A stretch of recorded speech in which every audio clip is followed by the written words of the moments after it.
Well, good morning, everybody. I'm pleased to call this committee to order. We're here today, as you know, to consider the nomination of Christopher T. Hansen and to serve an additional 5-year term as commissioner on the Nuclear Regulatory Commission. Welcome back to our committee. Chair Hansen, we thank you for the time you've taken to meet with us in anticipation of this hearing and with other members of the committee and with our staffs. In a few minutes, Senator Stabenow has asked for the privilege of introducing you, and at an appropriate time, I'll yield to her. Let me just say, start off by saying a few words about this, what I think is a crucial, that might be the wrong word, but I'm going to say it's a crucial moment, for a critical moment maybe, for the Nuclear Regulatory Commission and for the future of nuclear energy in the United States and abroad. I like to quote Albert Einstein, who used to say, "In adversity lies opportunity." Plenty of adversity around the world, and in this country also plenty of adversity, plenty of opportunity. And the NRC can be and has been part of that opportunity. But today, the Commission is facing some new challenges, but I believe that, again, in adversity lies opportunity.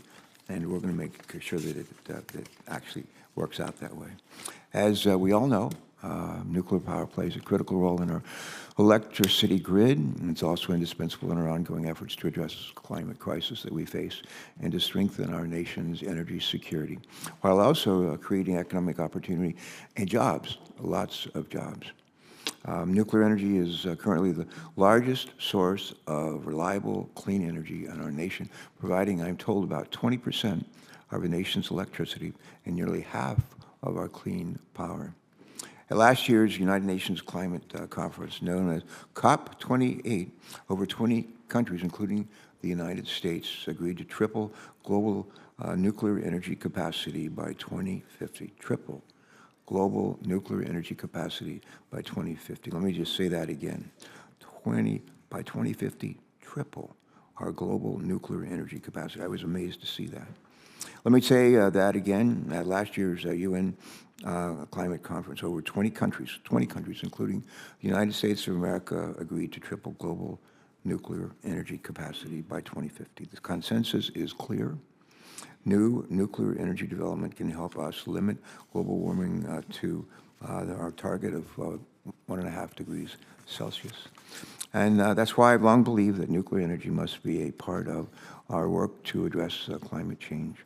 My interest in nuclear goes back to my days as a Navy ROTC student at Ohio State University, and later as a naval flight officer tracking nuclear submarines all over the world, Russian subs and all, as well as our own. Happy to report that it was easy to find their submarines, very hard to find our own.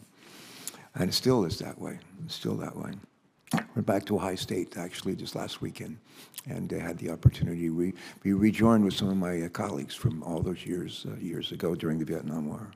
But anyway, I witnessed in my early days as a junior officer how our submarines and aircraft carriers traveled millions of miles on nuclear power.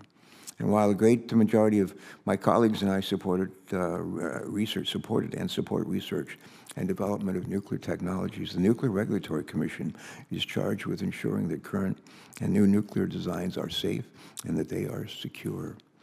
The Nuclear Regulatory Commission is recognized globally as a gold standard for the regulation of nuclear technology. Other countries around the world look to our commission because of its independence, because of its technical expertise, and because of its emphasis on safety. And that is why the Congress and the American people expect, that is what the Congress and the American people expect from the Nuclear Regulatory Commission. The climate crisis we face today presents some new challenges and, again, opportunities for the Nuclear Regulatory Commission. It is imperative that the Commission carefully review the many new nuclear plant designs that companies, entrepreneurs, and the U.S. government are bringing forward. And at the same time, the Commission must ensure that existing reactors can continue to operate safely, in many cases, well past their original design life. It's up to us in the Congress, and particularly in this committee, to ensure that the Commission has the right leadership and resources it needs for the 21st century. And that's why I've been working for years now with the ranking member, Senator Shelley Moore Capito and others on the committee to pass our Advance Act, which she's the lead on. And I am joining her along with a bunch of Democrats and Republicans on this committee and in the Senate. And as it turns out, I think maybe in the House too. More about that later. But I believe the Advance Act will provide the Commission with the tools, the resources, and the workforce that it needs in order to usher in the future of nuclear energy. At this crucial moment for new nuclear technologies in our climate, the Nuclear Regulatory Commission needs a full slate of commissioners in place to succeed. Fortunately, President Biden has nominated Chair Hansen to serve another term as chair on the Nuclear Regulatory Commission. Chair Hansen is a proven leader and a dedicated public servant with decades of government experience. Before beginning his service on the commission, Chair Hansen worked as a staff member on the Senate Appropriations Committee. Who I believe you. Did you know him then? No, we didn't know him. Okay, all right. Before beginning his service on the commission, Chair Hansen worked as a staff member in the Senate Appropriations Committee, where he oversaw civilian and national security nuclear programs. Prior to his time in the Senate, he was a senior advisor in the Department of Energy's Office of Nuclear Energy. He's also worked in the Department of Energy's Office of the Chief Financial Officer, where he oversaw nuclear and environmental cleanup programs and managed the department's relationships with the House and Senate Appropriations Committees. Under Chair Hansen's leadership, the Nuclear Regulatory Commission has undertaken significant efforts to modernize the agency while dealing with constrained resources. He has skillfully led the Commission's development of policies to prepare for new technologies, and that includes, for example, the Commission's work to establish a new regulatory framework for the safe licensing and operation of the next generation of nuclear reactors, as well as fusion energy systems. Through initiatives like this one, the Commission is improving efficiency while maintaining high standards for safety. In his time on the Nuclear Regulatory Commission, Chair Hansen has gone above and beyond to engage with both industry and with the public. For example, in 2022, he convened the first commission meeting outside of Washington, D.C. in decades in New Mexico, where he facilitated dialogue with Navajo Nation members about the cleanup of legacy uranium mining and milling sites. And finally, he's also demonstrated a commitment to promoting environmental justice during his tenure by directing commission staff to provide recommendations for updating the agency's environmental justice policy. In closing, the Nuclear Regulatory Commission is most effective when it has a full slate of commissioners who can carry out its critically important mission to protect the safety of our nuclear facilities and maintain public trust while facilitating the safe deployment of clean nuclear energy. I believe that Chair Hansen is the right person for the job at this time. Hope to work with members of this committee, including our ranking member, to move his nomination through the confirmation process.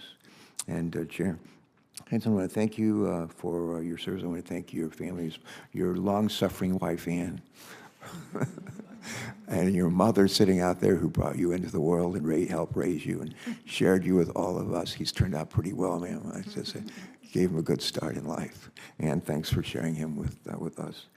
And with that, I want to turn to Senator Capito for her opening remarks. Senator Capito. Well, thank you, and welcome to everybody. And thank you, Chairman Carper, for calling today's hearing, and thank you, Chair Hansen, for being here today.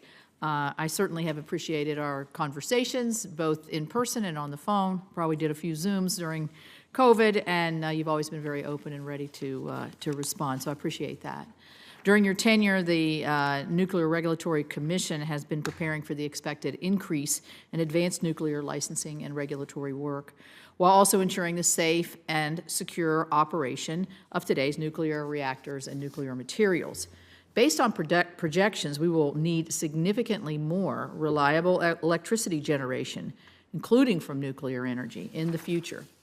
Nuclear power already provides 20% of our nation's electricity, emissions-free electricity, that is on 24/7, 365 days per year.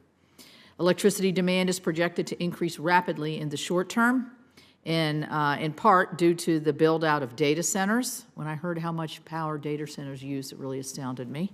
And increased use of artificial intelligence. If the administration continues to push an electrify everything agenda, from cars to trucks to trains to buildings, electricity demand will rise even faster.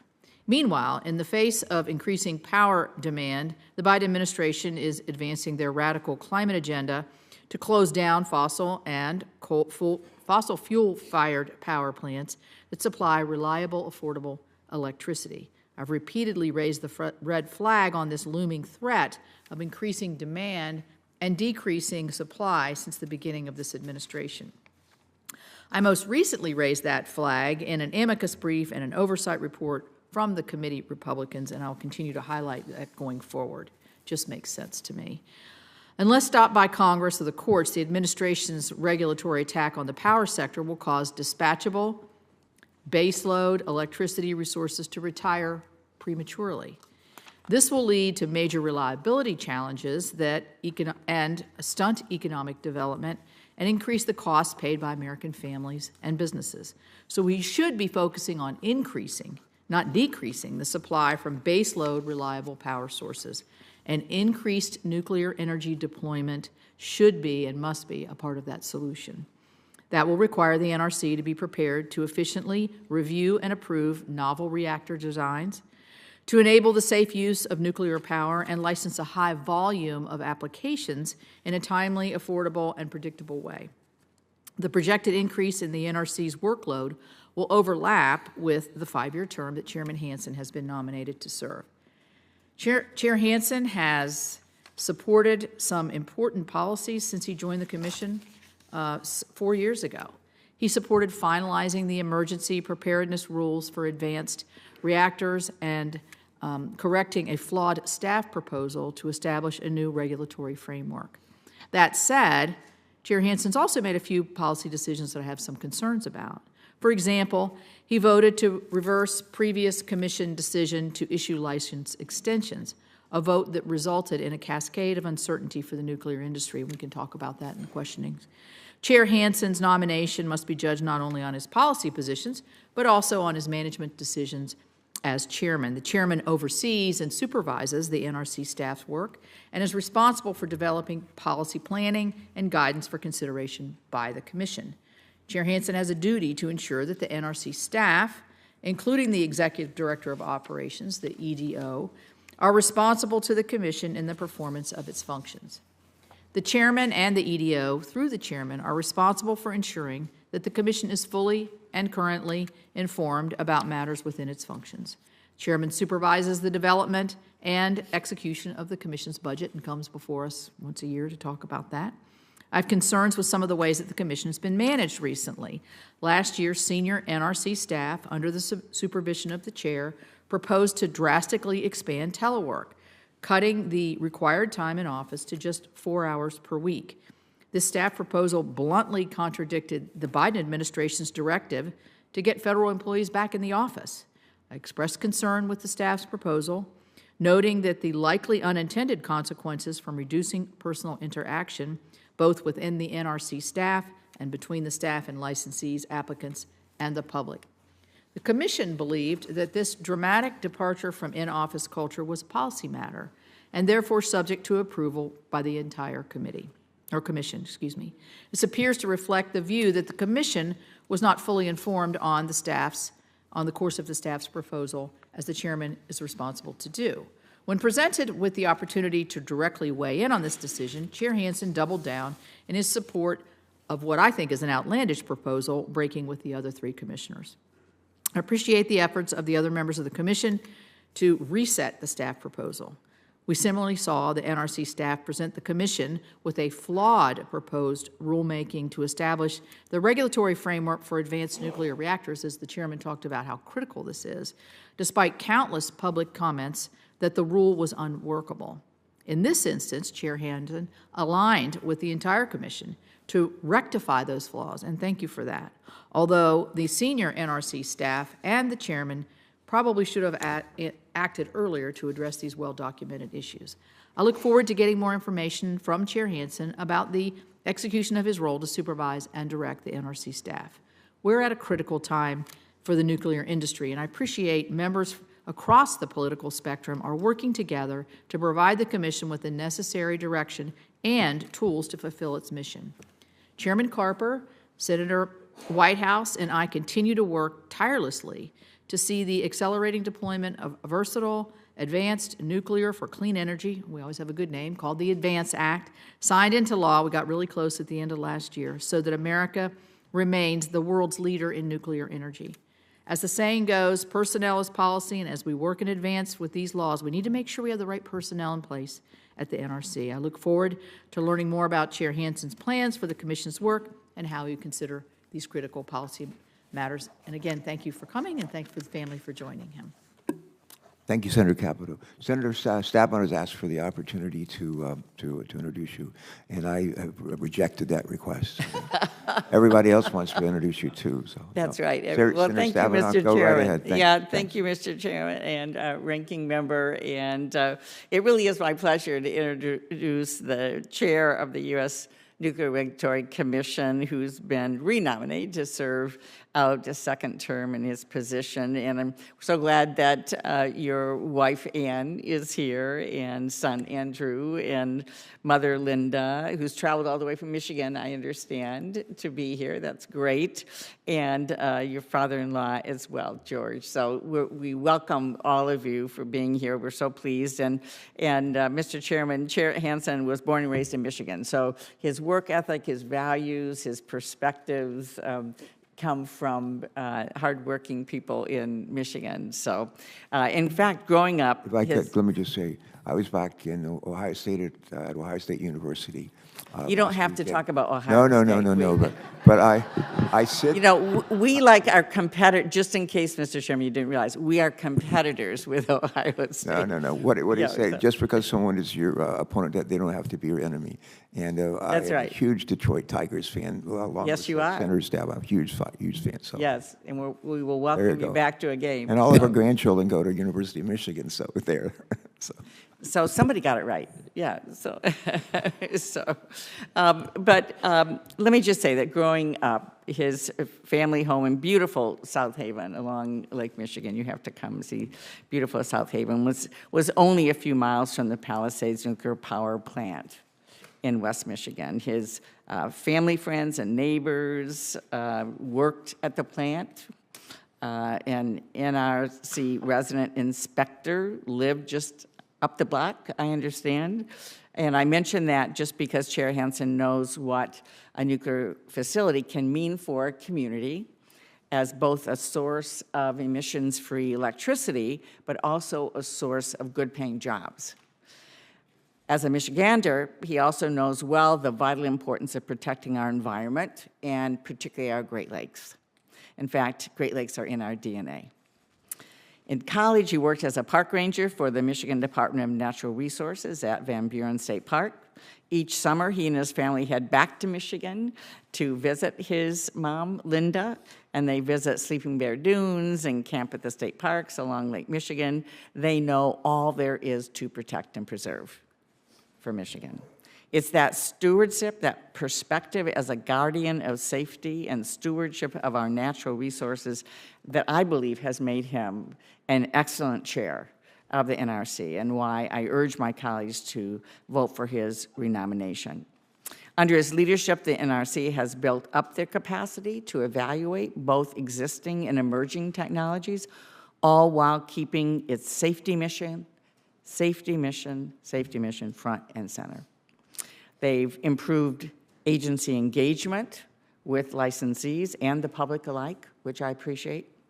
And they've spearheaded critical efforts to ensure that we have the nuclear workforce to meet future needs through the educational and R&D grants to institutions like the University of Michigan. I can't stress enough how important a position like this is, and as we know, and Chair Hansen is the right person for the position. He's proven as much during his first term.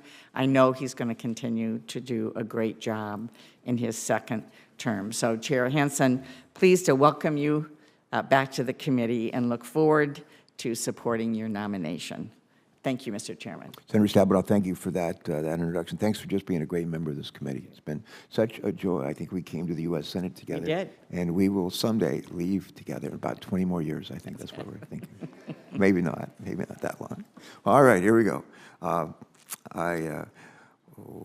think with that, we're ready to rock and roll here. Thank you very much, Chair Hansen, for joining us, your family, friends that are out in the audience. And we welcome your testimony, and we look forward to having the opportunity to ask a couple of questions once you've concluded. So you're recognized. Go ahead, please. Thank you very much, Chairman And if Carper. you want to start by introducing your family further, please do. Yes. Thank you, Chairman Carpenter and Ranking Member Capito. Please allow me to introduce my family seated behind me. My wife, Ann, our son, Andrew, who, contrary to appearances, is not on the basketball team at Washington College, but is rather on the rowing team. He's a sophomore there. My mom, Linda, who, as Senator Stabenow noted, traveled from Michigan to be here, and my father-in-law, George, who now lives in the area. Two of our boys, Sam is in the U.S. Army. He's serving down at Fort Sam Houston in San Antonio these days. Sam is serving at Fort Sam, Houston. yes. That's pretty good. It's not lost on us either. We have a good time with that in our house. In the Army Medical Corps, and our son Theo is a junior in high school. He lucked out and is on his way to on a school field trip to Orlando. And he would rather do that than be here. Right. I don't get it. So I want to just express my gratitude to all of them for their love and unwavering support. And thank you. And I wanted to thank you, Senator Stabenow, for your very kind words of introduction, and particularly to thank you for your distinguished career in service to the people of Michigan, to say nothing of the entire country. Thank you so much. Senator Carper and Senator Capito, it's a real pleasure and an honor to appear before you. As I get into my opening statement, I just want to take a moment to remember my former boss on the Appropriations Committee, Senator Dianne Feinstein, who introduced me to this committee at my confirmation hearing in March of 2020. As you know, she passed away last September, and one of the things that I most admired about her was her pragmatism, her constant drive to make a difference and to get things done. And that's really what makes her a role model for me and what I've strived for at my time at the NRC and what I hope to continue to strive for. I'm deeply honored to be renominated by President Biden. I'm humbled and grateful for his confidence in my ability to continue serving the American people as chair of the Nuclear Regulatory Commission. And I want to take a moment to sincerely thank the hardworking and dedicated staff at the NRC who work tirelessly to fulfill our mission to regulate the civilian use of nuclear material and protect the public health and safety and the environment. I'm proud of the accomplishments of the NRC staff and my commission colleagues over the past 4 years, ushering in a new era at the agency.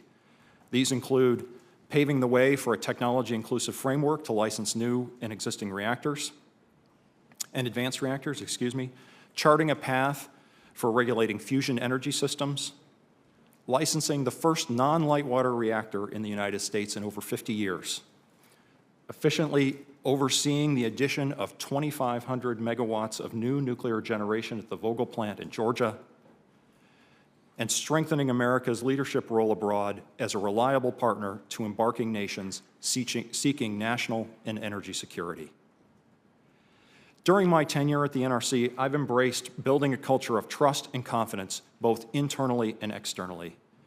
As the NRC becomes even more proficient in applying risk information and making further efficiencies in our licensing reviews and decisions, we must continue to uphold our commitments to the American public. There is more work still to be done. If confirmed by the Senate, I pledge to continue leading the agency in tackling the challenges ahead for both the existing fleet of reactors and next-generation nuclear technologies, while upholding the agency's critical safety and security mission. I believe the NRC can adapt to a dynamic landscape where new and existing nuclear technologies will play a greater role in our energy future. We can pursue excellence and exercise safety oversight without sacrificing timeliness and effectiveness. We can build on the tremendous expertise this agency has accumulated over its nearly 50-year legacy by staying true to our principles of good regulation: independence, openness, efficiency, clarity, and reliability. We can and will anticipate the changes ahead, and we will rise to meet them. If confirmed, I commit to working with my colleagues on the Commission and leading the NRC staff into the next chapter of the agency's long and distinguished history. Thank you, Senators, for your consideration of my nomination, and I welcome your questions. All right. Well, we welcome them as well. Thank you. Thanks for your testimony. Your willingness to be here with all of us and to bring along with you your family. This is great. We're now ready to begin questioning for our witness. Senator Capito and I agreed to 2 rounds of 5-minute questions. And to begin, this committee has 3 standing yes or no questions that it asks of all nominees who appear before us. And so I'm going to ask this question. First question: do you agree, if confirmed, to appear before this committee or designated members of this committee and other appropriate committees of this Congress and provide information subject to appropriate and necessary security protections with respect to your responsibilities? Do you? Yes. Yeah. Do you agree to ensure that testimony, briefings, documents, and electronic and other forms of communication of information are provided to this committee and its staff and other appropriate committees in a timely manner? Do you? Yes. And finally, do you know of any matters which you may or may not have disclosed that might place you in a conflict of interest if you are confirmed? Do you? I'm not aware of any matters of conflict of interest, Senator. Thank you. All right, with that, I'm going to start the questioning. The real quick question.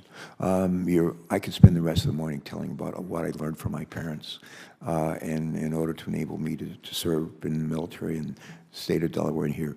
I could spend a long time talking about what was really helpful to me as a kid growing up.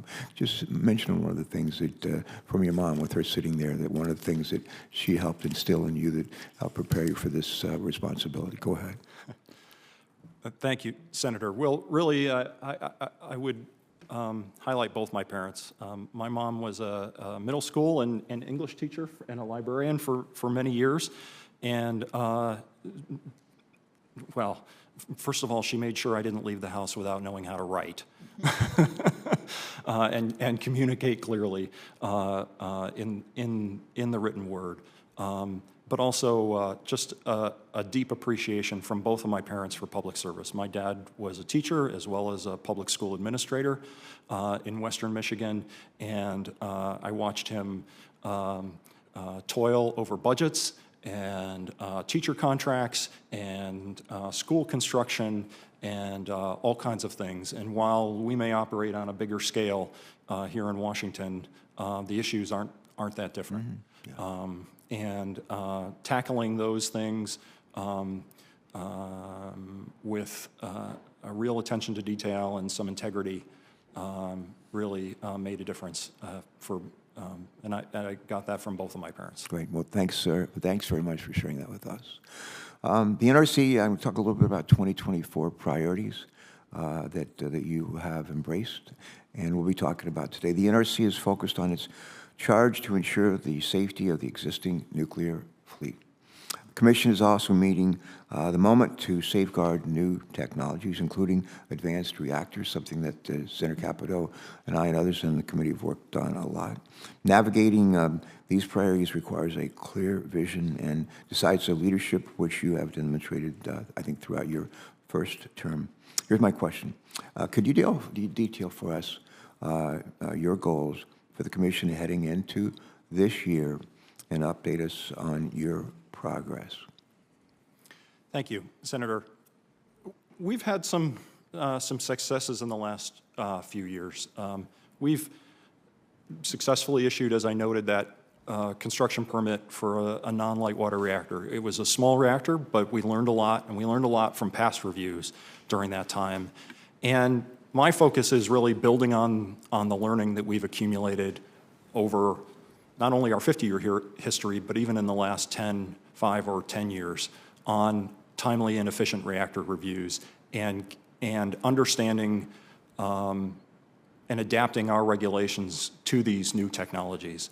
And I think as we get some further successes under our belt, we've got another license application. The Bill Gates company, TerraPower, came in with its construction permit application just a couple of weeks ago, expecting, again, an efficient and timely review on that. As we build on that success, I'm focusing on the repeatability of these efforts to build confidence outside the agency that the NRC can either adapt its existing frameworks or, again, chart new paths with the Part 53 rulemaking and other things. As Senator Capito noted, we put out a emergency planning final rule. We've issued signing guidance. We've got a security paper in front of us. I've directed the staff and just received a paper on options on reforming the uncontested mandatory hearing process that I think could be important in terms of making nth-of-a-kind reactors more efficient. I and my colleagues are focused on microreactors and how to send the right signals and adapt our regulatory frameworks there as we work with you on potential legislative changes that may be needed.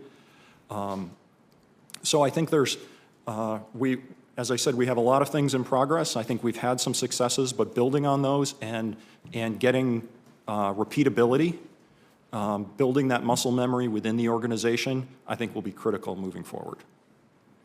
I have a number of other questions I'm going to ask, but not right now. I want to give Senator Capito and the other members of our committee to jump in on the question. I'll telegraph my pitch, though, like baseball, telegraph my pitch.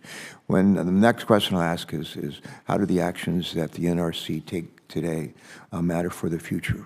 How do the actions that the NRC takes today matter for the future of the agency? So I'll be asking that when it's my turn again, okay? All right, thank you. Senator Capito. Thank you, Mr. Chairman. Chair Hansen, you know this is one of my, mentioned in my open statements, is the staff telework decision. Yeah. You select and appoint the Executive Director of Operations. The recommendations, which was to reduce the amount of in-person work at the NRC from the current minimum of 2 days a week to just 4 hours per week. So it was determined that the commission has the authority to vote on this, and it was an administrative decision. And your colleagues on the commission decided, thought that this policy should be a policy which requires full commission approval. Do you agree with your colleagues that the commission had the authority to determine the proposed changes in the NRC internal telework guidance was a matter of policy, authorizing the commission to vote on the new proposal? Do you agree with what went forward, the way it was handled? Yeah, my colleagues, any member of the commission can take an information paper that wouldn't necessarily be a voting matter and turn it into a voting matter for the entire commission. Do you agree with that that's something the commission should have considered? In telework, Senator? Yes. I thought it was more. At the time. I thought it was more of an operational decision for the EDO, and I had a number of concerns about taking that authority in this case away from the EDO. Mm-hmm. But it was taken away. The commission voted. It was. The commission voted, absolutely, and we've implemented that direction going forward. I know what you're going to say when I ask this question, because every time I ask it to a cabinet member, I get the same answer. And how do you consider potential impacts of dramatic reductions in-person staff work? And I know you're going to say the work gets done because we're checking on everybody, but I think corporate America and others are seeing, and we're seeing this in government functions, whether it's the slowdown in visas or whether it's the messing up the FAFSA form and all these other kinds, this lack of in-person interaction in the workplace, obviously an outgrowth of COVID, has had impacts. What would you say about the fact that your policy says that you only I think it's 2 days every 2 weeks and a day is 6 hours? I mean, how do you feel about that? The impacts it has on the NRC. Yeah. Senator, if I could, I want to just take a step back. We were one of the first agencies to come back into the office in November of 2021 led by our EDO at the time. And even throughout that, the subsequent kind of 18-month period, we were still in the office more than anybody else, and it generated a lot of frustration on the part of the staff because people, even at 2 days a week, which was the standard, people were coming into empty offices, and they were coming into their offices to sit on Zoom meetings when other people weren't there, and so on and so forth. And the mission, we accomplished the mission during that time. We issued licenses, we oversaw the completion of Vogel, we got a lot done in that both full-time telework and hybrid work environment. And the proposal, while it may have had the effect that you described, the proposal that the EDO put forward was actually to delegate telework decisions down to the lowest level possible. Because during that time, when we were in the office more than almost any other agency in government, it created a real lack of trust between staff and senior leaders. And I think the EDO at the time was trying to address that. And he said, okay, well, let's delegate that decision down to the lowest level, the team leaders, about what works best on an individual team lead in terms of the telework posture that people should have. But the accountability mechanisms were still going to be in place. We have a strategic goal about having a healthy organizational culture. People are still going to be held accountable for that. We have goals about accomplishing the mission. People would still be accountable for that. And it's not that I took any pleasure whatsoever in disagreeing with my colleagues, or that I saw the matter as my personal views even about 1 day a week or any number of days a week. It was about the level of decision-making for me, and about I didn't want the commission to be in a position of having to negotiate with the union, for example. I was looking on some of the knock-on effects as well. Yeah, well, I would just comment on that. I kind of disagree. I mean, I definitely disagree with the track that you're taking there, because I think that's part of the problem that we see government-wide is the president is in charge of the government. He makes a statement, everybody should come back to work, but nobody's coming back to work. They're not coming back to work full-time. I mean, I think it's the person running the organization is the one who has the responsibility, because if you leave it to everybody individually, to me, that would be sort of chaotic. But I have another, can I ask one more question before, because I mentioned this in my opening statement. I want you to give you a chance to respond to that, and thank you for your answer on the other. You've stated, and restated again, that reliability is critical in terms of decision-making because it ensures a level of predictability and certainty. And so you did, despite your statements, you did choose to side with former Commissioner Barron to overturn previously issued license renewals. Your decision ignored extensive staff analysis and justification, multiple previous commission licensing actions, without any new information really being used. The resulting vote occurred solely because two commissioners that had previously been in the majority were no longer on the commission. How does your vote to reverse previously issued licenses align with your 2020 statements that the NRC must be reliable and predictable, and your statements here again today, in its regulatory actions, so licensees can act with a minimum of uncertainty in the regulatory arena? Yeah. Senator Capito, thank you for the opportunity to address this issue. I appreciate it very much. The decision to overturn the previous commission decision was not taken lightly at all.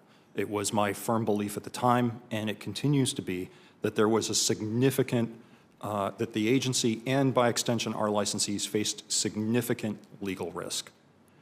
And it was because of that, the decision was necessary to comply with NEPA and APA. It was my belief that in short, that we were going to get sued and the people who sued us were going to win. And that while I recognize and I very much regret the disruption that reversal caused, that while having issued 1 or 2 or even 3 license renewals now, fixing that situation expeditiously, which we did, and that fix has been in front of the commission, and I hope to see a decision imminently on that, that it was better to fix that now than to get 10 or 12 or 15 licenses down the road and have a federal court overturn us. Let me just ask a technical question then. Of the previously issued licenses, in the time which you voted to overturn those in 2022, are you just now telling me that 2.5 years later, you're getting to looking at these that you denied and deciding what to do with them? Or have some of them already been reissued? No, the safety evaluations have been completed on those, and we have one licensee who elected to do a site-specific analysis on that, and I believe that So site-specific. none of those licenses have been reissued from And 2022? right, and there's one other that I believe is waiting to incorporate the new generic environmental impact Well, this statement. kind of gets to the point of the timeliness of some of these things, but I'll let it Well, go to the next question. I understand, but I guess I would like to make the point, Senator, that I guess I saw my decision also as a matter of reliability. That for me, reliability means the commission making decisions that can hold up and are durable over time. And this was one that I honestly didn't think was. All right. But the staff didn't agree with you at this point, right? The staff had made a recommendation to keep going with these licenses, correct? Well, because of the previous commission decision. Right, yes. Okay, thanks. So. All right, Senator Whitehouse, welcome. Good to see you. Thank you, Chairman. Thanks for and joining us. And thanks for your good work on Thank you these for issues. being here.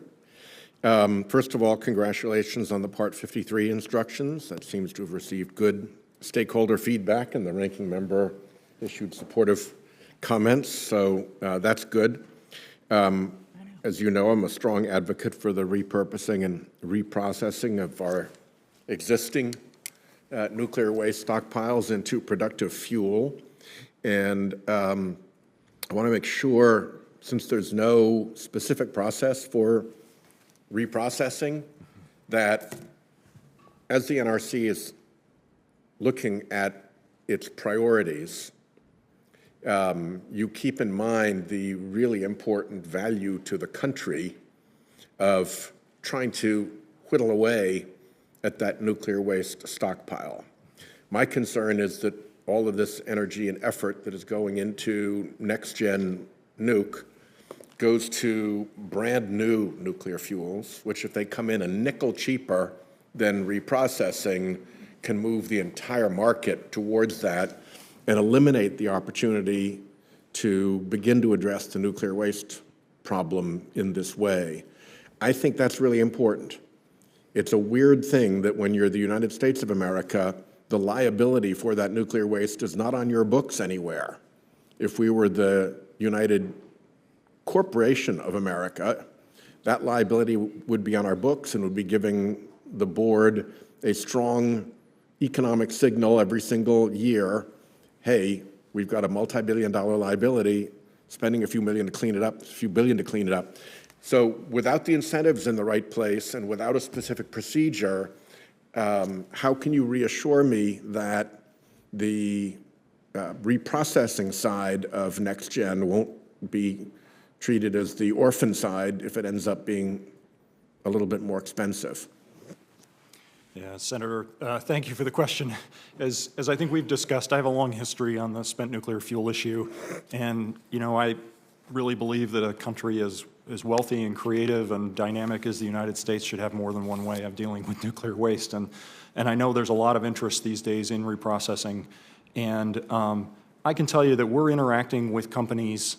There are a number of companies that are interested in this area, Yep. and they're coming to talk to us. We're working with the Department of Energy about these different technologies. We elected not to pursue a specific rulemaking on reprocessing, I think, several years ago. And then, of course, not 6 months later, there was a lot of interest in this again that I think has really picked up since. And we're interacting with companies in this space. We're keeping track of it. We've got companies coming into us on pre-application engagements to talk about their designs, about their technology, about their facility concepts, et cetera.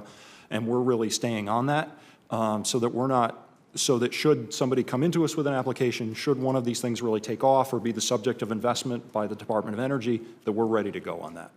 You get my point that there's significant value to making a success of reprocessing. I think NRC shouldn't be the impediment for the folks that want to come up with safe concepts for that. The other thing I wanted to talk with you is the process of refueling for instance, existing coal plants. There's huge logic to that. You've got a community that already supports a utility plant. You've got a workforce there of the necessary electricians and engineers and experts. You've got the turbines, which will spin in nuke steam just as ready as coal steam, and transformers, and you've got the grid centralized. The DOE is moving forward, trying to encourage that kind of investment. Our ADVANCE Act specifically encourages that kind of investment. Are you running up against any issues with your processes in making sure that refueling from coal to nuclear can go forward? Do you need any existing authorities? Are you involved in that in any way? Do you need to be? What's your role in? I'd like to see it expedited. Do you need help to do so, or is it simply not your problem? I appreciate very much the provision in the ADVANCE Act. I don't know that at this time we need any additional authorities. You know, one of the advantages of a coal site, as you say, is the workforce, and we've developed some guidance already about taking folks, the operators at a coal plant, and then kind of an expedited capability-based licensing for nuclear to kind of move those folks over. Oftentimes at coal sites you have something that's very well characterized. I would expect that to help with the environmental assessments if a nuclear plant were to go in that place. And so I think we're okay at the moment.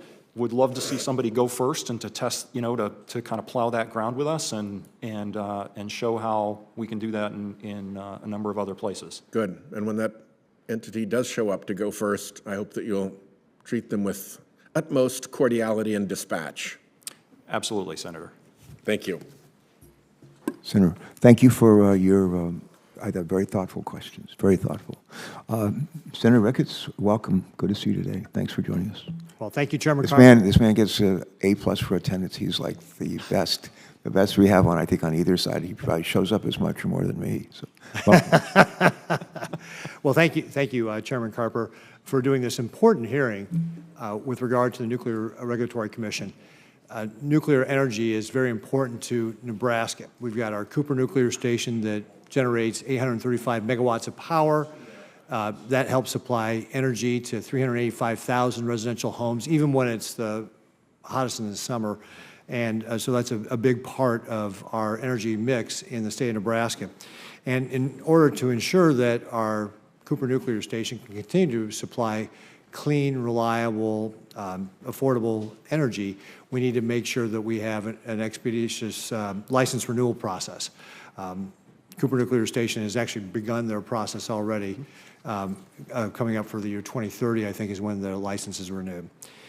In November, Senator Kaplan and I sent you a letter which requested specific steps that the NRC is taking to ensure that the SLR review and approval process is efficient, timely, and predictable, and affordable. I wanted to, first of all, thank you for your timely response back, your letter to our letter. Thank you for doing that.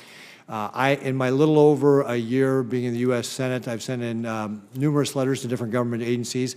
I've only received a response back on 22%. So you are in an elite category there, people who actually respond.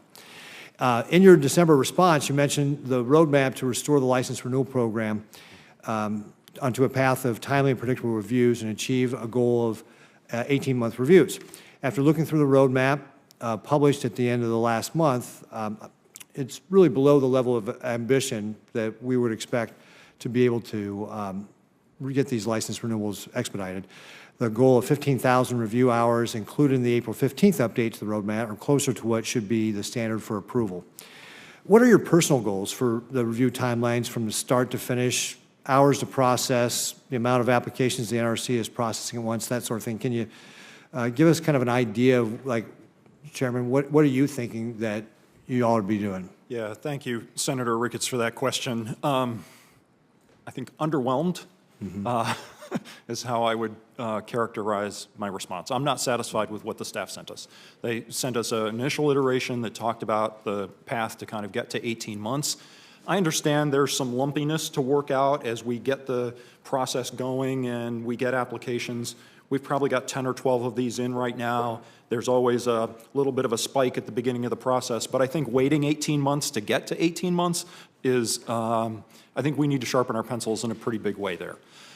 One of the things that the roadmap didn't address was the number of hours. You mentioned affordability. And we got a supplement, I believe Monday, that we've now released publicly on this, that again, didn't have a specific goal with the number of hours, and I think we should have one. We did the Clinton, there's a plant in Illinois, license renewal in about 17,000 hours, so about 25% of, I think, where we were the last time I talked to you.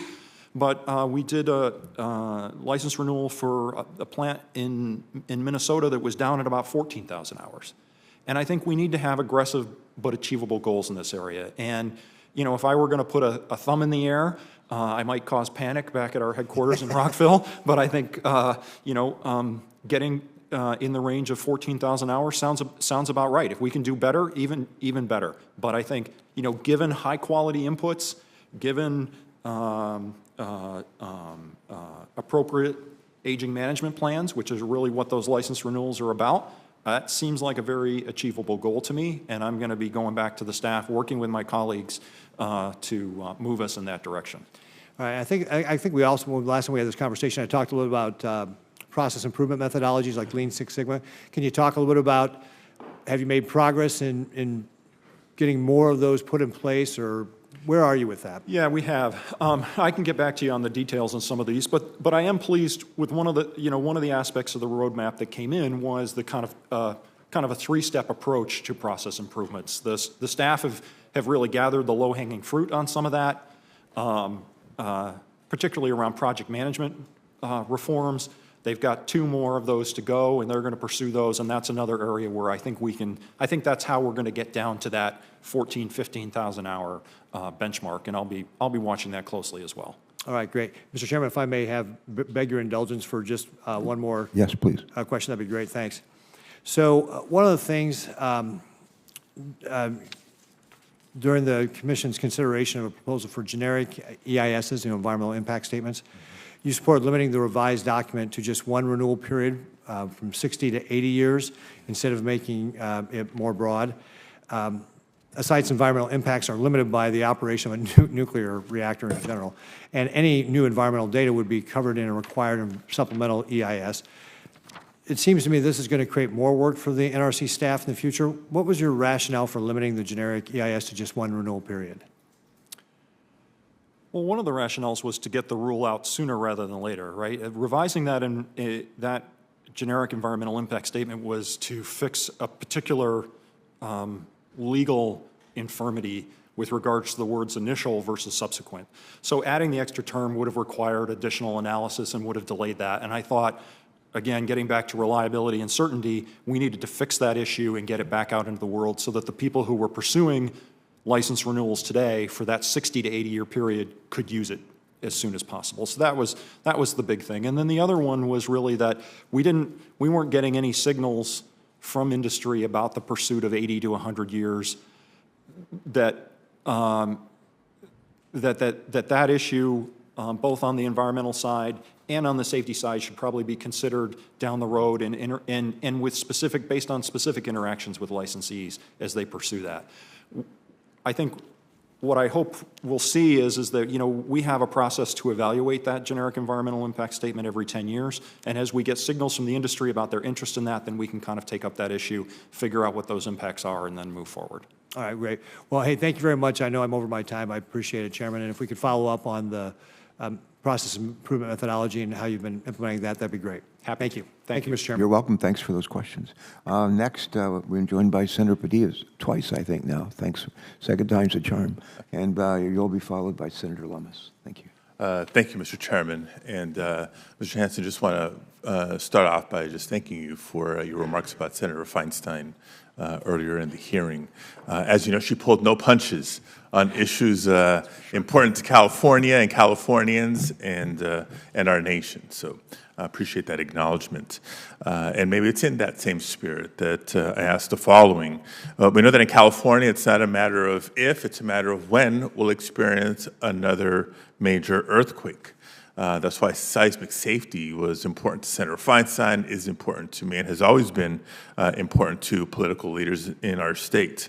California is home to numerous dangerous fault lines, which can pose significant challenges and threats to the safety of buildings, infrastructure, including critical infrastructure, and our energy infrastructure is no exception. Particularly infrastructure that is intended to last decades without severe consequences of these types of challenges.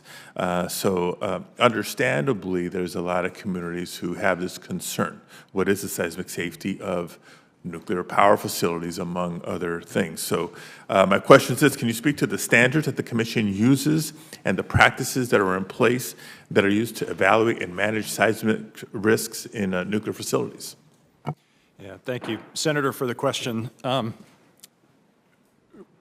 We apply a probabilistic analysis for this that takes into consideration all possible earthquakes in an area of the magnitudes, the ground motion acceleration, the source to site distances, the depths, et cetera. And we take all of that information and combine it, and what we found is that that probabilistic approach is more defensible kind of compared to the previous deterministic approach, which is to kind of assume one kind of earthquake for a particular site. Because then we're incorporating the full panoply of information that we have. And what we really want to do is we want to make sure that the plant is protected from a ground motion acceleration frequency, basically of anywhere from 1 to 10,000 to 1 to 100,000 years, which is consistent with our overall approach to reactor safety. And that to make sure that the systems and structures and components and the additional equipment that licensees installed after Fukushima is adequate then to address that wide range of seismic scenarios. Right.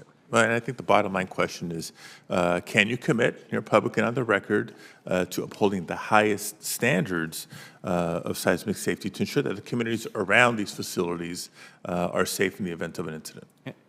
Absolutely. I would note that I think Diablo Canyon, the plant today, is meeting those standards and is operating safely. So speaking of Diablo Canyon, you read my mind. As you know, the Diablo Canyon facility in California is currently undergoing a relicensing process. And one of the major issues that has arisen around Diablo Canyon and the continued operation is the possible embrittlement of Unit 1. How does the NRC currently evaluate embrittlement, and what's the acceptance criteria? Yeah. Thank you for that, Senator. In each reactor, there is insertion of a, we call it a coupon, but basically a strip of metal that is made of exactly the same material as the reactor vessel itself.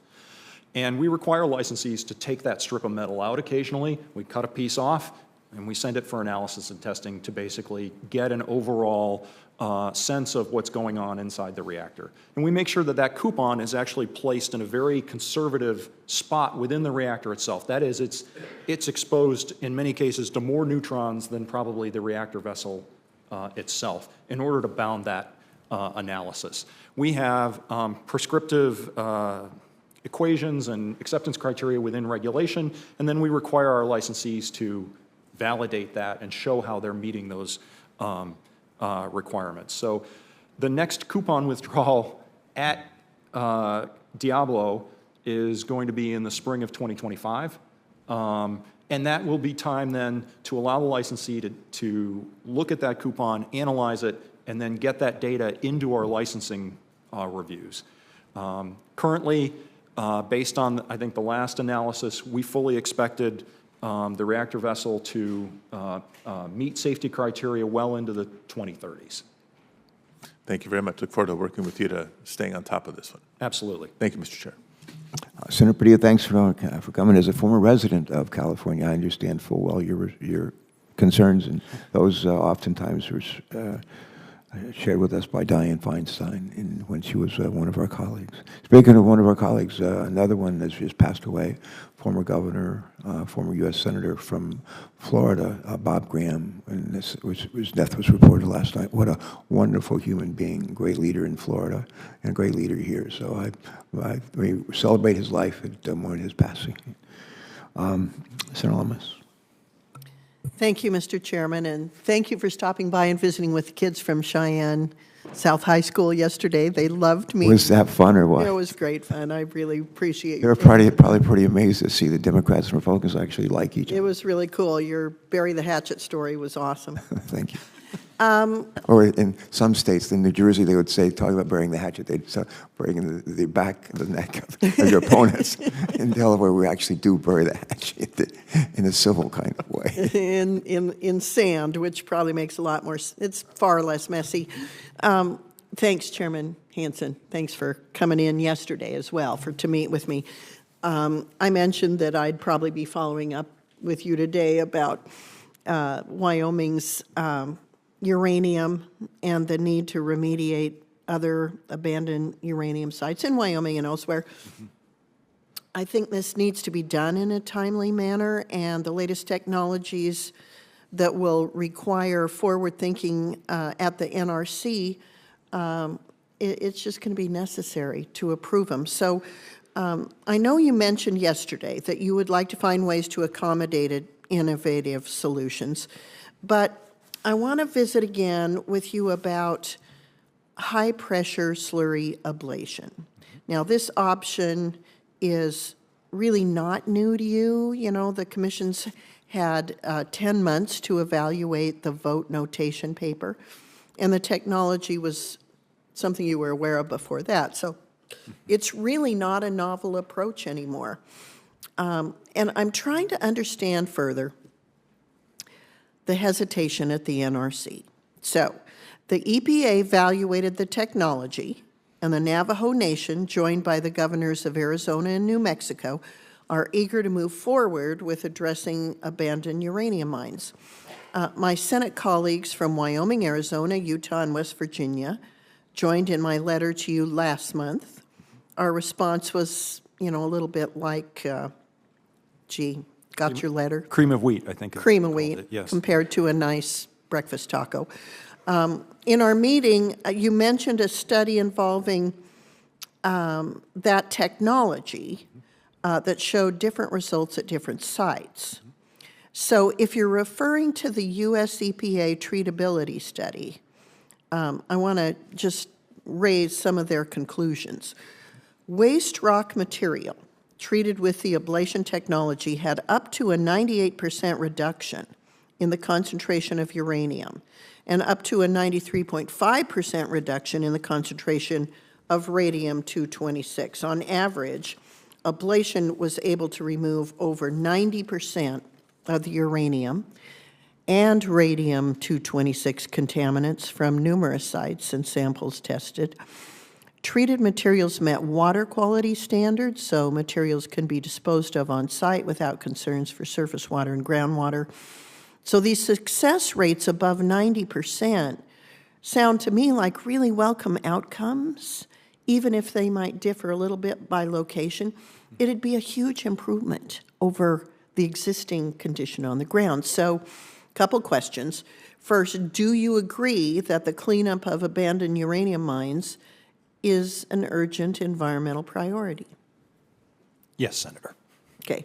Can you offer me any assurances today that the Commission will prioritize a pathway for adopting an EPA-validated remediation technology for AUM cleanup? We will prioritize this. This has been a subject of ongoing conversation within the Commission, and I remain committed to working with my colleagues to reach a resolution here. As I said yesterday, I don't want us to be the impediment of a technology, you know, for the implementation of a technology that clearly has an environmental benefit, particularly for Native American communities. We have to figure out how to do that under the existing provisions of the law. And, you know, we talked yesterday about kind of a case-by-case or a site-specific solution versus a device solution. And I want to mention the conversations that we're having with the Environmental Protection Agency and the potential application of this technology under the Superfund law. Yeah, and I want to just say that makes me a little nervous because that just seems like a good way to stall. That is a great tool for kicking the can down the road. I want to call your attention to, again, option 2B. I think that's the best option. I hope you will give it your thorough, diligent review and consideration. May I once again ask you to revisit option 2B and just give it a thorough ablation. I promise to take a close look at it, Senator, and I'm hoping that we can find a specific approach to this to move forward, maybe as a pilot project in some way, rather than potentially a universal solution. But I understand and appreciate your concerns on this. Yeah, I just really feel like sometimes the perfect is the enemy of the good here, and a solution that gives you a 90% remediation rate over where we are now is a really good solution, in my opinion. Mr. Chairman, I have another question, but I'm out of time. Go ahead, just briefly, if you will. Okay, thanks. This is with regard to microreactor technology and Wyoming Trona. So, as we talked about in our meeting, we're interested in the BWXT critical work to produce fuel and reactor cores for the U.S. Navy. Does the NRC have the ability to license a single design once and not have to go back to the beginning of the review process each time that reactor design is going to be deployed, even if it's just a few miles away? We have regulations for that, where you can get a design kind of pre-approved and then apply for a license basically for site-specific type issues and operations. So you can have pre-approved designs and then deploy that in multiple places under our regulations today. I know I'm out of time, Mr. Chairman. I may want to submit some more questions for the record that are specific to microreactor technologies and Wyoming Trona. But I really do appreciate the time we had together yesterday and again today. Thank you. Thank you, Mr. Hanson, and thanks, Mr. Chairman. And just make sure that when you receive those questions for the record, that you respond in a timely way. Of course. Thanks. All right, and our next senator is someone who knows a thing or two about nuclear energy. And I am delighted he's a member of this committee. Senator Kelly, you're recognized. Thank you, Mr. Chairman. And Mr. Hanson, I want to follow up on Senator Lummis's questions about abandoned uranium mines and the high-pressure slurry ablation option for cleanup. She highlighted how this produces upwards of 90% of removal of hazardous waste at sites. We have 500 abandoned uranium mines in Arizona on the Navajo Nation that have waited and waited and waited to be cleaned up. And the health effects to the Navajo people are substantial. You mentioned that you want to reach a resolution on this, that this clearly has an environmental benefit. You want to do it under existing provisions of the law. Senator Lummis references option 2B, which is licensing the technology. So, Mr. Hanson, what progress has the NRC made specifically in licensing the technology? So what are the steps to get it licensed? How many steps have been completed? What remains to be done? Yeah. Thank you, Senator.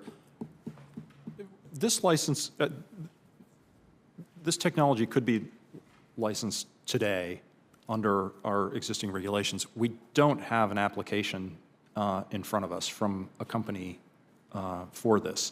The paper that's in front of us is about the overall approach to how we might do this forward and the options that the staff has provided us. You mentioned option 2B, which is really a technology specific, where we license the technology and then allow it to be deployed in multiple locations. The staff's recommendation on that was, because of, even with the significant environmental reduction in harm that you and Senator Lummis mentioned, that there's still a need to go back and double check that on the site and monitor that. And that's kind of how that case-by-case basis would be, and yet that's potentially, we would want to figure out for the serial application at multiple sites of this, how to kind of figure out and do that efficiently. And so, you know, in light of that, the EPA feasibility report was very helpful. We knew that that was coming, and I think a number of us on the commission were saying, okay, well, let's kind of see where that comes in. And there were some differences, you're right, in often cases, Senator Lummis, you're absolutely correct that there were reductions in the radioactive constituents there. And yet there were also kind of some differential outcomes about whether or not it met the residential standard, radiation standard, which the Navajo Nation, Navajo EPA adhere to. If I could, Chairman Carper pointed out, you know, I led the commission in holding the first commission meeting outside of Washington, D.C. in over 40 years, and we did that on the Navajo Nation. And we visited with the Redwater Pond community and then held a public meeting in Gallup. And so I heard firsthand and got to see firsthand the environmental legacy of these over 500 uranium mine and mill tailing sites on that, and do not want the agency to be an impediment to you know, the timely application of this. And that's why we're working through this paper, and we're working with the Environmental Protection Agency to figure out, hey, can we do a pilot project here in partnership with the Navajo to test out the technology, test out our regulations, develop the efficiency around this, et cetera, so that we can move forward. If the company submitted an application for a license, how long do you think it would take to be approved? I'd have to get back to you on the record from that. I really would hesitate to, you know, I find our regulations in this area pretty efficient, and I think we would just want to know, again, follow up on the how are we going to verify on a site-by-site basis that we're achieving the results that are intended through that technology. And if you did a pilot program with the technology, how long do you think it would, any sense for how long it would take to get to a point where you could make a decision to expand the pilot program across the mines that require cleanup in the states of Arizona and Wyoming? Yeah, I would hesitate to speculate on that at the moment, but I'd be happy to go back and ask the NRC staff and consult with EPA about something like that, and hopefully I can provide you a clearer answer for the record. Yeah, could you get an answer? Because we could probably make a request or communicate that to the company to say, hey, if you submit an application, we might get it licensed. You start with a pilot program at one mine, and we'll see what the results are and then expand it. If I could, Senator, I think one of the benefits of something like that, of an approach where it's selected as the remedial technology under the Superfund law, is that EPA would be overseeing that and would be making sure at those individual sites on the Navajo Nation that the technology was working as intended. Right. And that's why I think that conversation that's just getting started between the NRC and EPA is so important. Right. Well, thank you. Thank you, Mr. Chairman. Thank you. Thanks so much. Thanks for those questions and for being here today. I'm going to start a second round of questions and then be followed by Senator Capito. But I have the privilege of joining her in support of legislation called the ADVANCE Act, as you know. And another of our colleagues, Senator Whitehouse, has been very much involved in that as well. I just want to say thanks to our staffs, both on the Democrat and Republican side, for the work that we've done on this and the progress that's been made. But I want to ask, you know, the legislation, as you know, supports the NRC a variety of ways by, among other things, by providing needed support and direction to improve the agency's readiness for advanced reactor licensing. Here's my question. Would you take a couple of minutes for us today to share your thoughts on the Advance Act. Are there provisions in the bill that you think are especially helpful to the work of the NRC? Maybe are there some provisions that are unhelpful to the work of the NRC? We won't be offended if you say there are, but we look forward to you just being candid with us. Go right ahead. Mr. Chairman, thank you for the question, and thank you for your leadership and Senator Capito for her leadership, Senator Whitehouse and others who have really come together and put together what I think is a very beneficial, a piece of legislation that could be very beneficial to the agency going forward. I'll start with the provisions with regard to our ability to recruit and retain talent. The nuclear workforce, there is a huge amount of competition for talent in the nuclear space right now, and the NRC is in the middle of that. And so having things like, expanded direct hire authority and the ability to pay folks a little bit more and get some flexibility on compensation is absolutely critical. I go out and I sell the mission, the importance of the mission, the importance of public service, of serving your country in this really important way and this important time. But having these tools behind the scenes when we try to bring people in the door is absolutely critical, and I very much appreciate that. I also want to express appreciation for the flexibility around some of the budget issues.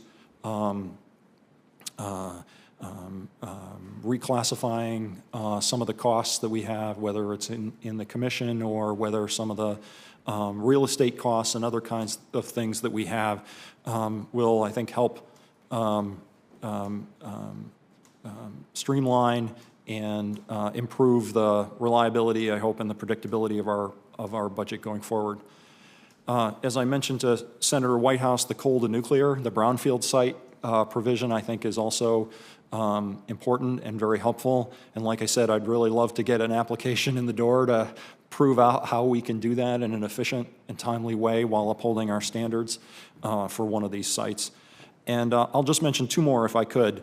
The foreign ownership, control, and domination provision and the potential for investment on the part of our allies in the United States in this sector. I think we've seen since the invasion of Ukraine the importance of like-minded nations coming together around all parts of the fuel cycle to work together. Various nations have strengths in various areas, whether it's enrichment or fuel fabrication or reactor technology or whatever. But these nations working together to replace and compete against Russia in this space, I think, is more critical than ever, and I think the FOCD provisions in that law could play an important role. And finally, just the recognition of our international efforts within the agency. I saw that as an exclamation point on the good work that our folks in the Office of International Programs are already doing, and I appreciate it very much. Thanks for that response. Senator Capito has rejoined us. I'm going to yield to her. And once she's asked whatever questions she has in mind, I'll ask a couple more questions. And I think Senator Markey may try to join us as well. There's a lot of committees meeting today, and I've actually been pretty pleased by the attendance, but people are coming and going, as you can tell. Senator Capito. Thank you. Good to be back. Sorry for my absence there. I'm going to kind of read a statement. I just want to get your commitment that I have this right. It's sort of dealing with some of the things you said previously when I was out of the room. In response to direction from the Commission, last week the NRC staff released a roadmap to improve the NRC's review of subsequent license renewal applications. The roadmap's goals with respects to timeliness, cost, and number of applications in review are insufficient. I would like a commitment from you, Chair Hansen, that you will direct the staff, utilizing the chairman's authority to direct and supervise the staff, to update the roadmap to achieve an 18-month review schedule with 14,000 staff hours to complete the review and capacity to review up to 12 applications at a time. The staff should be prepared to achieve these goals by the end of this calendar year. Is that basically what you said to, I think, Senator Ricketts' questioning? I don't know if about the 12 applications at a time, Senator. I'm not trying to walk that back. I just want to understand from the staff better what their actual capacity is and what a reasonable stretch goal would be in that area. I want them to understand better that the roadmap needs that I'm not satisfied with the roadmap and that we need to do better. Certainly, I did say 14,000 hours. Again, that seems like a reasonable goal to me. I would, and I think that's something we should shoot for. And again, getting to 18 months before 18 months is also something that I think we should, and that I will be engaging with the staff directly on. Thank you. Just a quick question on the mandatory hearing. You mentioned this in your statement. We talked about it in my office. It adds about 6 months to the review and millions of dollars to regulatory costs. Previous commissions have requested that Congress remove this requirement, and yesterday the commission released a memo drafted by the your general counsel at your request that identified options to administratively streamline this mandatory hearing. Do you agree that even with administrative changes to streamline the process, the mandatory hearing is still statutorily required, and Congress would need to eliminate that requirement from the law? And do you agree with previous commission's recommendations to do that? Yes, ma'am. The requirement in the Atomic Energy Act still stands. We've had flexibilities on this. That process, the process that we've used for a long time was really about large light water reactors that were, all of which, as we all know in this country, turned out to be pretty unique. And I think given the serial deployment and the standardized designs that we're going to see, we've got an opportunity to really reform that process, maintain the public communication functions, but really streamline that. Yeah, I don't interpret that as an effort to eliminate any public hearings or public, so that's not the interpretation that I would have. Okay, so I have 2 minutes left. I would say if we're sitting here 5 years from now and you could say that you had achieved 2 things in the 5 years that you really wanted to achieve as a renominated and reconfirmed chair, what would those 2 things be? I would say repeatability on licensing reviews for new technologies, to show again and again that we can take these new technologies and we can tackle them, we can evaluate the safety and get back to our licensees very expeditiously. I think that would be the first one. The second would be closely aligned to it, and I think that's making progress on microreactors in the agency as well, and charting the path for that. Again, these are things that could potentially come out of factories, and being able to either license the factory itself as well as potentially check the thing that's coming out of that factory, I think is going to be really important. Senator Lummis, of course, is interested in trona mining, but for a lot of other locations as well, oil and gas production, et cetera. And I think proving that out, working with the Congress on any changes that we need to make that happen to the Atomic Energy Act, I think will also be really important. Well, the other thing I would say, and thank you for those, one thing that's repeatedly coming into the mix, and it's not right, it's not your regulatory responsibility, but it does weigh into the timeliness of being able to move forward, is permitting. And the length of time, the money, the people that walk away from trying to get things permitted, no matter what type of energy production it is really slowing us down. And so I would hope we could use your expertise and work together to try to figure out the best way to, we've been talking, the chairman and I have, to make some strides in the permitting process. So thank you very much for coming. Thank all of you for being here. Thank you. Thank you, Senator Capito. Maybe my last question, I have at least one more question, and dealing with public trust and transparency, we've already talked a little bit about that. I want to focus on it a bit more if we could. Building and maintaining public trust is at the core of the NRC's mission to ensure that the benefits of nuclear technology are harnessed safely. And this trust is especially important for communities who host, operating, or decommissioning nuclear power plants, spent nuclear fuel, and other nuclear materials. Also, because much of the NRC's work is highly technical, it can oftentimes be inaccessible to members of the public seeking to better understand the agency's decisions. My question is, would you please take a minute or two to describe for us how you and your colleagues work to maintain or increase public confidence and transparency in the NRC's decision-making and regulatory processes? Yeah, thank you, Senator. I agree. This is absolutely critical to our mission. If we, for whatever reason, lose the public's trust, we aren't fulfilling our mission. And not only trust, but also the confidence. And a key part of that is explaining in plain language how we do our work and how and why we reach our conclusions. We communicate a lot. We hold almost all of our meetings with licensees and on licensing matters out in the open to the public.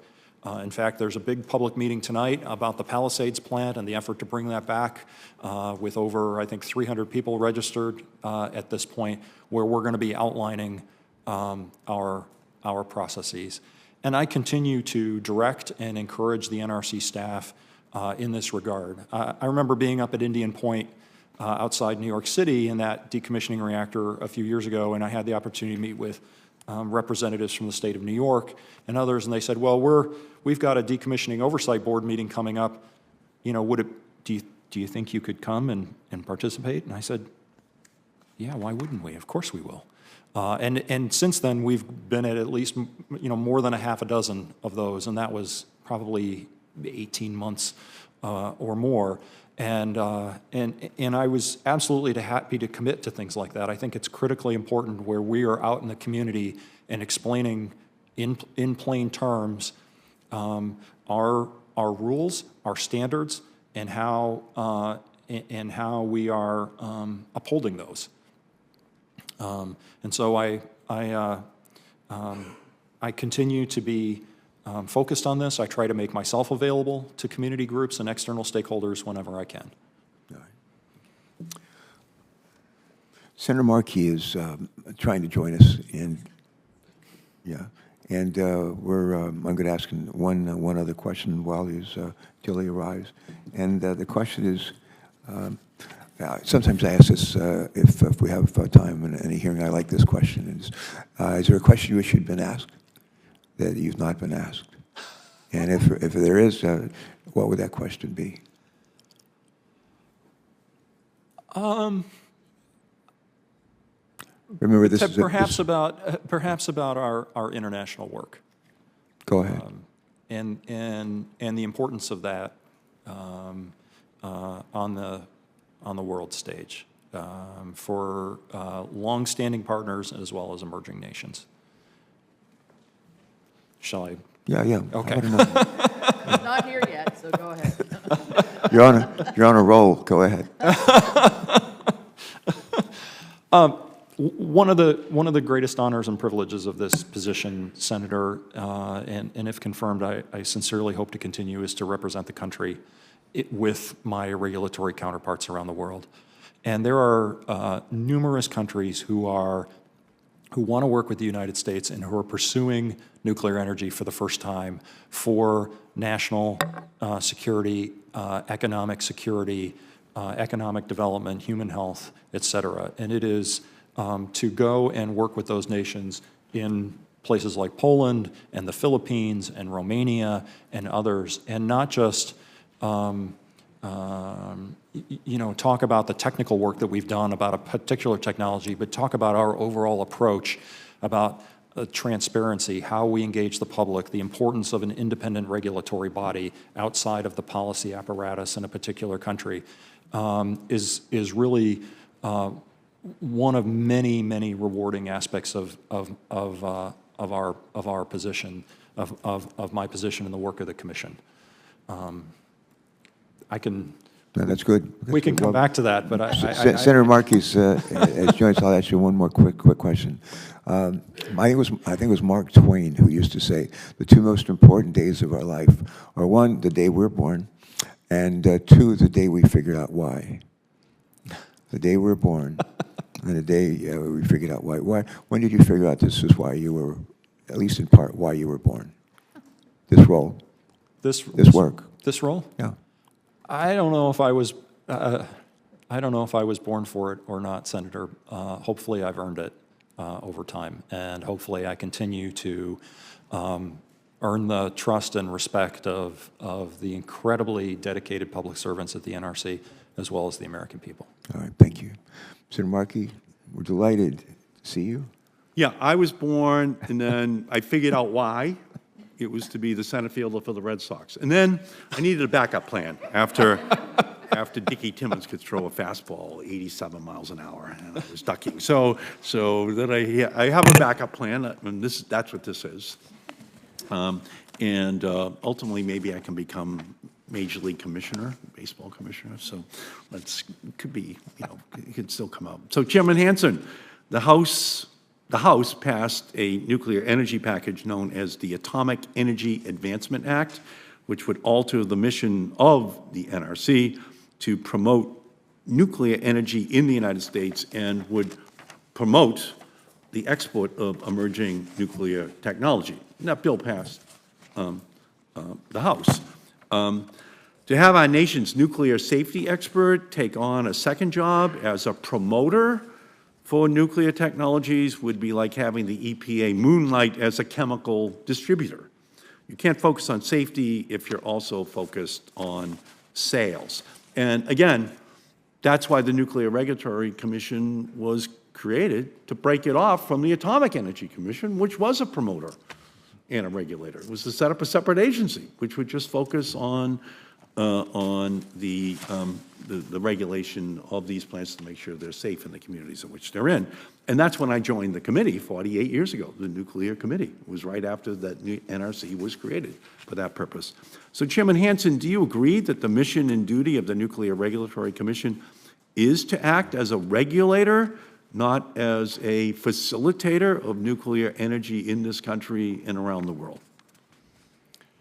Senator, it is our job to act as a regulator. One of the messages, there's been a lot of conversation in both the House and the Senate and other places about the mission of the NRC, and what I really take away from that is that I think Congress wants us to feel the urgency of the moment, and it might be fair to say that they don't want us to inhibit the safe and secure use of nuclear power, and we've gotten that message, but again, the emphasis there in terms of our standards is on the safe and secure use, and we have to make those decisions. Yeah, you agree that safety standards can't change so that it's easier to promote sales of the power plants? I think, I don't think we should change our standards for the sake of promoting sales. I think we need to revisit our standards on occasion to make sure that we're focusing on the most safety significant things. Okay. The Nuclear Regulatory Commission staff recently sent you their final rule on decommissioning. This draft final rule comes nearly 10 years since the Commission first voted to initiate it. It is critical that we have the strongest necessary safeguards and security guardrails for the decommissioning process. Just because the risks are lower than operating facilities doesn't mean there are no risks at all. I'm very worried that this rule, which regulates by rubber stamping requests to be exempted from the NRC's rules for operating plants, doesn't consider how safety considerations might be altered, not ended during decommissioning. Chairman Hansen, do you agree that radiological risks continue to exist after a nuclear facility begins to decommission? They do exist, but at a much lower level than an operating reactor. Yeah, and but they do exist. They do exist. Yeah, and they do have to continually be monitored by the NRC to make sure those risks do not spread into the community that surrounds a nuclear power plant as it's being decommissioned. That's right. They do continue to need to be monitored, and we need to make sure that decommissioning facilities are meeting our standards. So, Chairman Hansen, does the decommissioning rule address FEMA's concerns that it phases out radiological emergency planning before all spent fuel is stored in dry casks? I'd have to get back to you for the record. I'm not 100% sure of FEMA's specific concern on this. I know we've had a number of interactions and engagements with them on this. It has been a longstanding practice of the NRC to allow for the exemption from the emergency planning zone prior to the removal of all the spent fuel from the pool because of the significantly reduced radiological risk. Yeah, so we need that response back in writing to my office, to the committee, just balancing FEMA's concerns against NRC's actions. Then plants Mr. Chairman, shouldn't be able to walk away from safety planning after benefiting from community support for years. And communities have a right to know how their health and safety could be affected during the decommissioning process. The decommissioning of Plymouth's Pilgrim nuclear power plant serves as a strong example. Community members have been repeatedly blindsided by Holtec's plans to release radioactive water from Pilgrim spent fuel pools into Cape Cod Bay, or to evaporate that radioactive water into the air above their homes.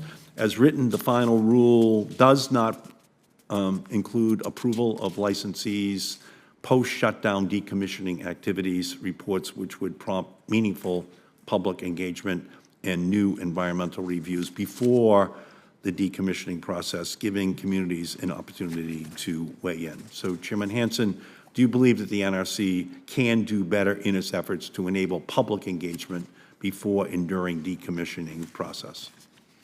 Senator, I spoke to the chairman about how important it is for the NRC to be out and engage with the public regularly and in plain language about our standards and our processes, and how we are monitoring and holding licensees accountable. Yeah, we need transparency, Mr. Chairman. We need the public to be able to understand what is happening in their communities with regard especially to those already existing power plants.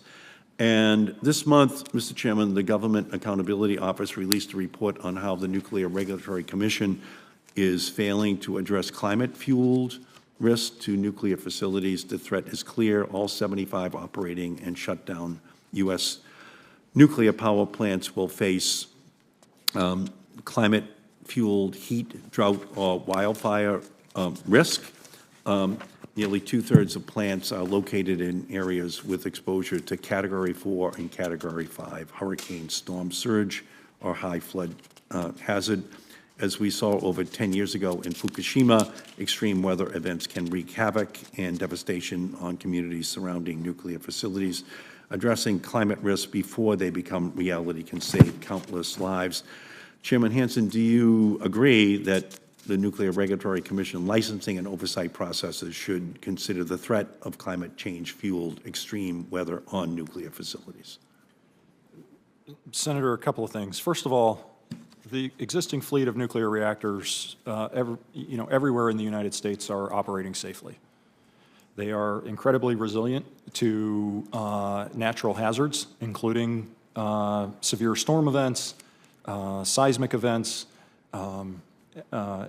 et cetera.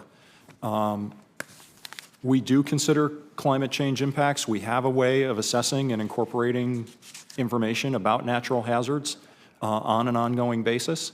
And we agreed, I think, up front with the GAO recommendation that we can evaluate how we're incorporating climate change modeling and projections into our licensing processes.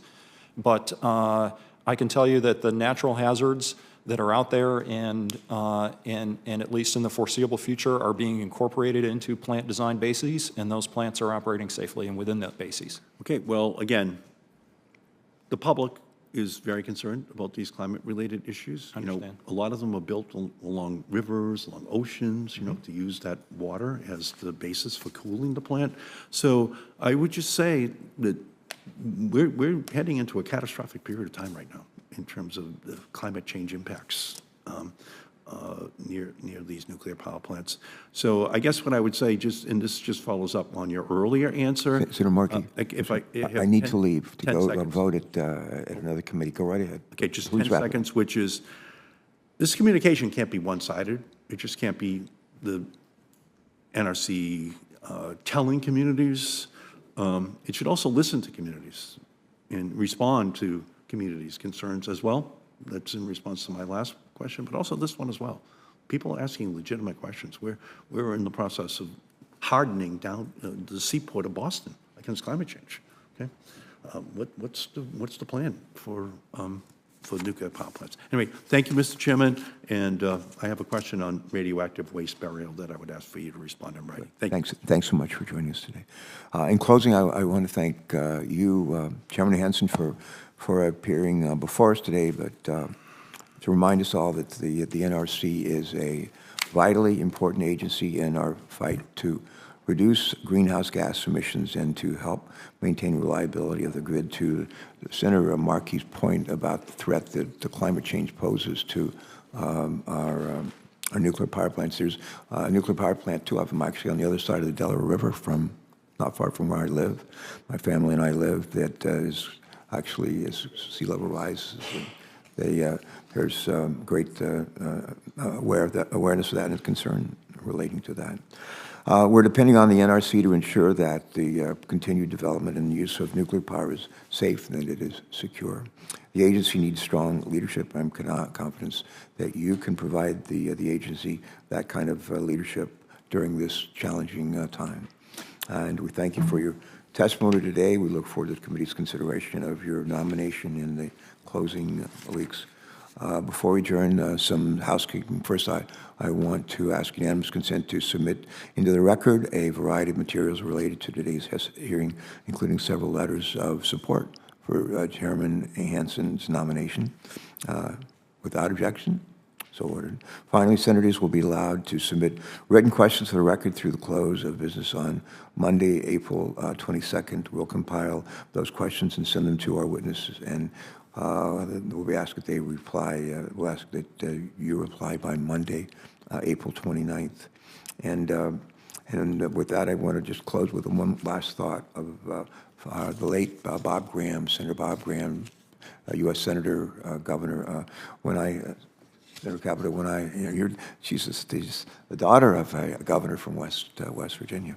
But when I was a governor running for the U.S. Senate, Senator Graham was down in Florida. He was nice enough to host a fundraiser for me, and I remember talking with him when I was down there with him, and I said to him, you've been a governor, you've been a senator, and like which of the jobs do you most appreciate? And as you might imagine, people love being governors. They like being a senator. It's a great privilege to serve in the Senate, but people love being governors of their states. But I asked him which he preferred. He said, I love being governor probably the most. And he said, folks who tell you that who've served in both the Senate and as governors and they tell you that they prefer being in the Senate, he said, they will lie about other things too. Which I thought was just a great line. I've never forgotten it. But this has been a good hearing and an important hearing for all of us, for our country, for our planet. So thank you and just to convey our thanks to your family very much for sharing it with us. But our thanks to the team that you lead, you and the commissioners lead at the NRC. We're grateful for all of your services. And with that, this hearing is adjourned. Thanks so much.